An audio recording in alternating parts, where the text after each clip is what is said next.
বিশ্ব স্বাস্থ্য সংস্থা প্রকাশিত রিপোর্ট অনুসারে 2018 সালে 9.6 মিলিয়ন ব্যক্তির মৃত্যু হয়েছে ক্যান্সারে। বিভিন্ন সময় গবেষণায় দেখা গেছে ক্যান্সারে আক্রান্তদের বেশিরভাগ মানুষের মৃত্যু ঘটে রোগটি শুরুর দিকে শনাক্ত করতে না পারার কারণে। 1 ফেব্রুয়ারি বিএসএমএমইউর সুপার স্পেশালাইজড হাসপাতালের সম্মেলন কক্ষে বাংলাদেশে ক্যান্সারের বোঝা জনসংখ্যা ভিত্তিক ক্যান্সার রেজিস্ট্রি শীর্ষক এক গবেষণার ফল প্রকাশ অনুষ্ঠানে এ তথ্য জানানো হয়।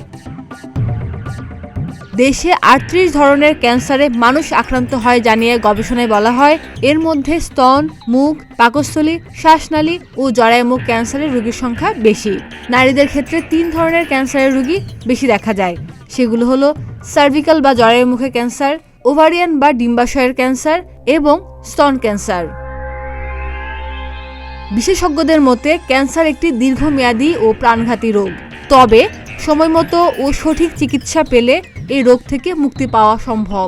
বাংলাদেশে ক্যান্সারের মৃত্যুর হার বেড়ে যাওয়ার কারণ হিসেবে সচেতনতা ও শিক্ষার অভাবকে দায়ী করেন বিশেষজ্ঞরা। সেই সঙ্গে চিহ্নিত করেন দেশের মানুষের নাজুক আর্থিক অবস্থাকেও। নিয়মিত শারীরিক পরীক্ষা নিরীক্ষার ফলে ক্যান্সার দ্রুত ধরা পড়ে, সেই ক্ষেত্রে চিকিৎসা দেওয়া সহজ হয়। বিশ্ব ক্যান্সার দিবস আজ। প্রতি বছর 4 ফেব্রুয়ারি সারা বিশ্বে বিভিন্নভাবে কর্মসূচির মধ্য দিয়ে দিবসটি পালন করা হয়। দিবসটি উদযাপনের উদ্দেশ্য হল মারাত্মক ও প্রাণঘাতী এই কর্কট রোগ সম্পর্কে সচেতনতা বাড়িয়ে দেওয়া এবং এ রোগে আক্রান্ত রোগীদের সাহায্য করার জন্য মানুষকে উৎসাহিত করা।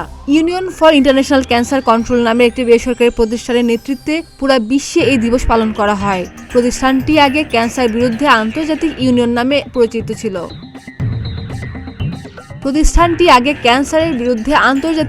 নামে পরিচিত ছিল। এটির সদর দপ্তর সুইজারল্যান্ডের জেনেভায়। 170টির বেশি দেশে এই প্রতিষ্ঠানের প্রায় 2000 সদস্য রয়েছে। দিবসটি পালন শুরু হয়েছিল 2000 সালে। ফ্রান্সের প্যারিসে ওয়ার্ল্ড সামিট এগেইনস্ট ক্যান্সার এর মঞ্চ থেকে এই প্রচেষ্টা শুরু হয়। এবারের ক্যান্সার দিবসের প্রতিপাদ্য close the care gap. Khadija Nipa, প্রতিদিনের বাংলাদেশ।